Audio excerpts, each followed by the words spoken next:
Hello students, in today's class we will learn about two-dimensional arrays. So first of all, why do we require two-dimensional arrays? Two-dimensional arrays are used in those cases where the data to be stored is lots. So suppose say some kind of data which is huge in number. In that case we would require a two-dimensional array. The one-dimensional arrays what we have studied previously, they let you store data but in limited number, not huge amount of data. Whereas a two-dimensional array can let you store more and more data. For example, suppose say you want to store the marks of students of say division 1, division 2, division 3, division 4. You can use two-dimensional arrays for this kind of lots of data. Okay, this you wouldn't be able to do by using a single or a one-dimensional array. Okay, so let's go to the next slide and see these are the contents what we are going to learn in this topic. So the first subtopic is what is the definition of a two-dimensional array. The next is how to declare two-dimensional array. The next thing would be how to initialize a two-dimensional array. The next topic is accessing the elements of two-dimensional array. The next would be inputting some elements in the two-dimensional array and also outputting and some operations on these two-dimensional arrays. We will also learn matrix operations.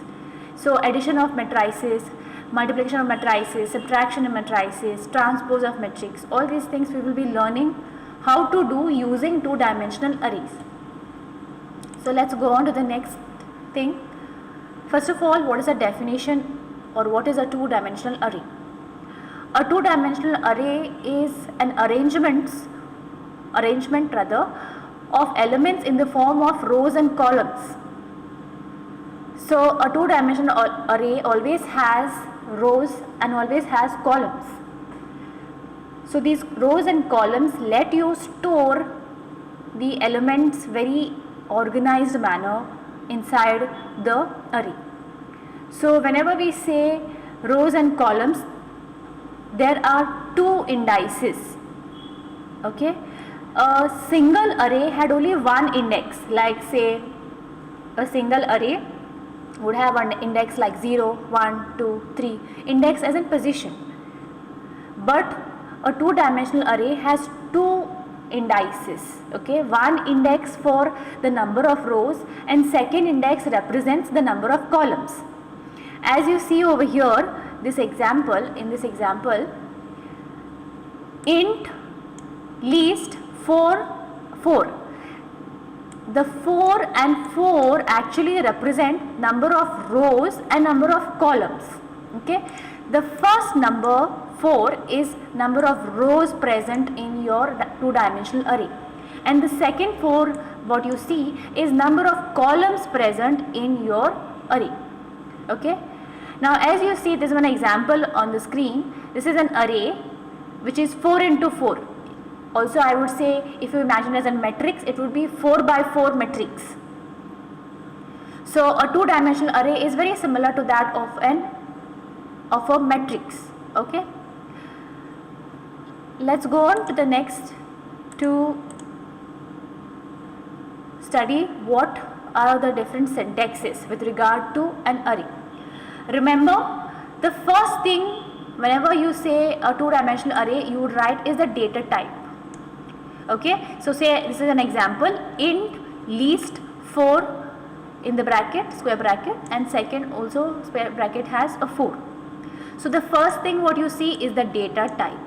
Okay, the next thing would be the name of the array. So in this case list, least is the name of the array.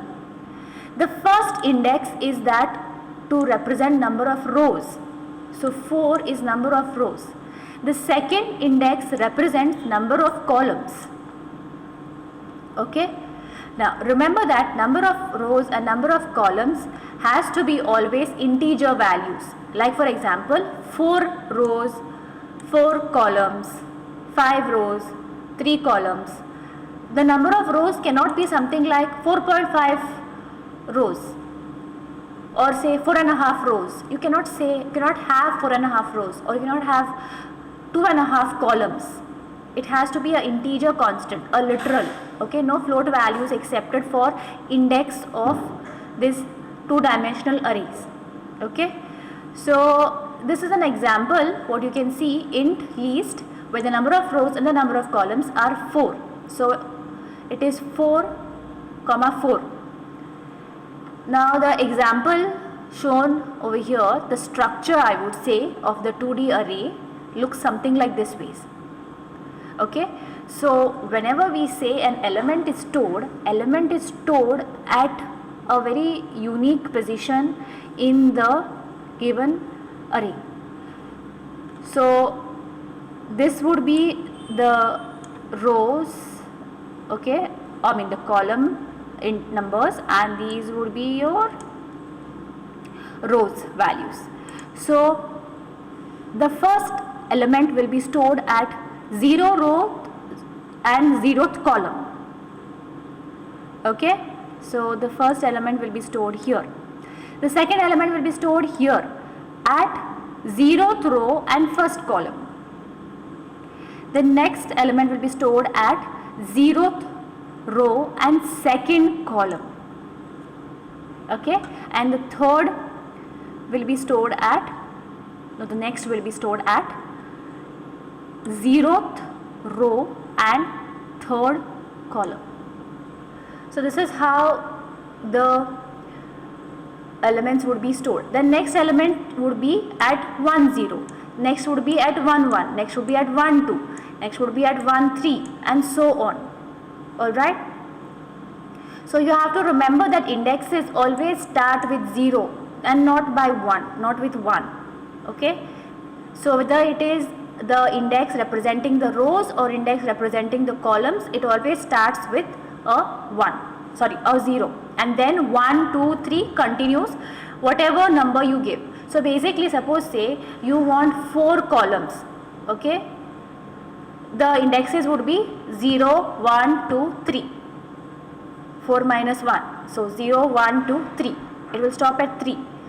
Suppose you want say 5 rows, it would be starting from 0 1 2 3 4, it will stop at 4. Alright, so depending on how many rows you want and how many columns you want, that is how you have to declare the two-dimensional array. So next, here are some declaration examples. What you can see, like int number of employees. First, this 15 is actually for number of rows, 9 represent number of columns. Okay, another example would be float marks. This 20 is for number of rows again, and 5 represent number of columns. Okay, so like this ways you can store lot of data. Okay, now say look at the first example. Suppose say you want to store the number of employees for a MNC. Okay, where the MNC the companies basically are spread out all across India. Okay, there are various companies. Okay, so say there are 15 companies all across India. Okay, and you want to know how many number of employees are there at each of these companies in each of the department. Okay, so say each company has 9 departments. So there's one company in Goa, one branch in Goa. Okay, and say that it has 9 departments. So similarly, the branch in Mumbai will also have 9 departments. Now you want to know the Goa branch has how many employees, and the Mumbai branch and the Bangalore branch also has how many employees. How would you do that? You can use a two-dimensional array where the first index you could use to store the number or which company you're dealing with, and the second index you would used to actually refer to which department. So depending on this ways, you can know how many employees, or you can store the number of employees in respective departments in that respective company. So another example would be to store temperature of a city for a week. So you can store this ways, day wise data you can store. So these are some examples how you can store. Another example would be, suppose say you want to store marks of 20 students in 5 subjects in one array only. You want to store 20 students marks in 5 different subjects. So you can use a 2-dimensional array for this purpose. Going ahead with how to initialize a 2-dimensional array. Okay, you have to use a curly brace for initializing a 2-dimensional array with some values. Like you see over here on the screen, the first row is assigned with 2 values, initialized with 2 values, 20 and 25. The second row will hold these 2 values, 22 and 24. The row 3 will hold these 2 values, 18 and 22, and the row 4 will hold 17 and 24. Alright, so this is one way of initializing a 2-dimensional array, where you put one outer curly brace and each of the rows in this inside are differentiated by using inner curly braces. So you see these inner curly braces, they differentiate which row you are actually dealing with. So there are 4 rows because the array is initialized in this manner. So there are 4 rows and 2 columns. Okay. Now another way of going about is, you can also, you need not write the inner braces. You can just write the outer braces and initialize with the values for this particular 2-dimensional array. Okay. Now the compiler by default will know that these 2 values will be in, these 2 values will be in first row, these 2 values will be in row 2, and this value will be the third row, and this value will be in the fourth row. These things will be known by the compiler by default. Why so? Because you are giving this indices. Okay, since you are declaring that ways where you have 4 rows and 2 columns, the compiler already knows which values to be inserted where.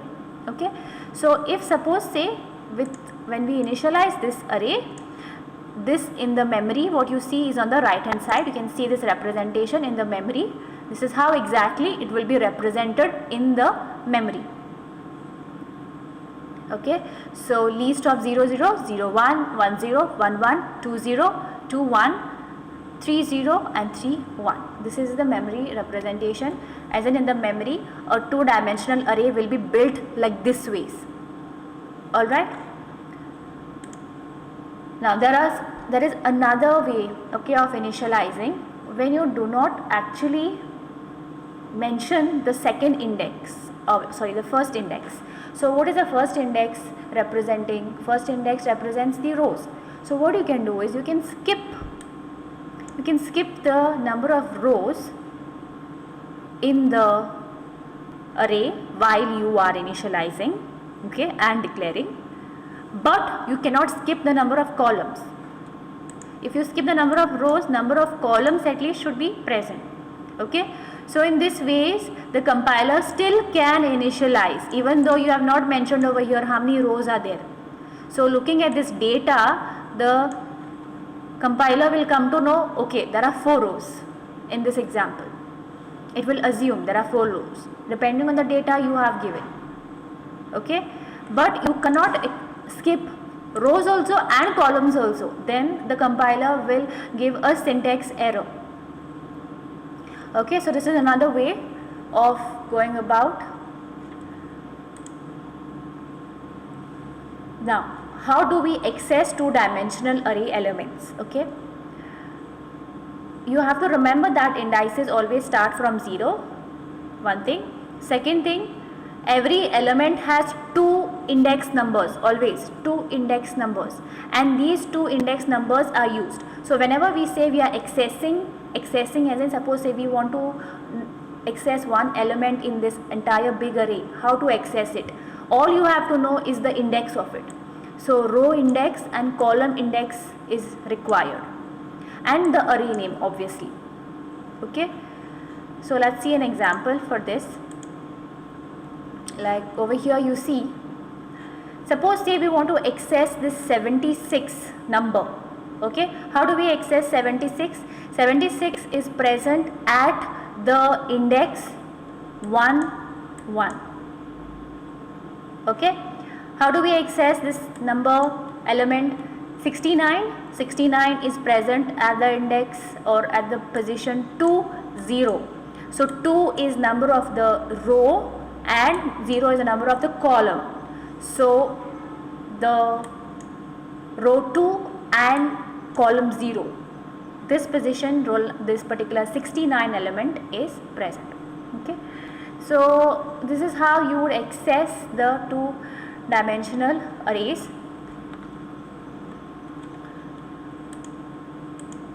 Okay, let us look at one example.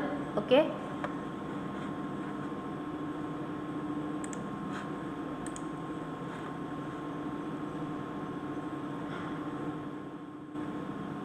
now let us say we have an array, a two-dimensional array, basically having 4 rows and 3 columns. I have declared over here, okay, as you see I have declared an array of the type integer. So 4 rows and 3 columns. Okay, so how do we take, or how do we actually keep on iterating or keep on going from one element to another? Okay, how do we do that in a two-dimensional array is that you have to use for loops.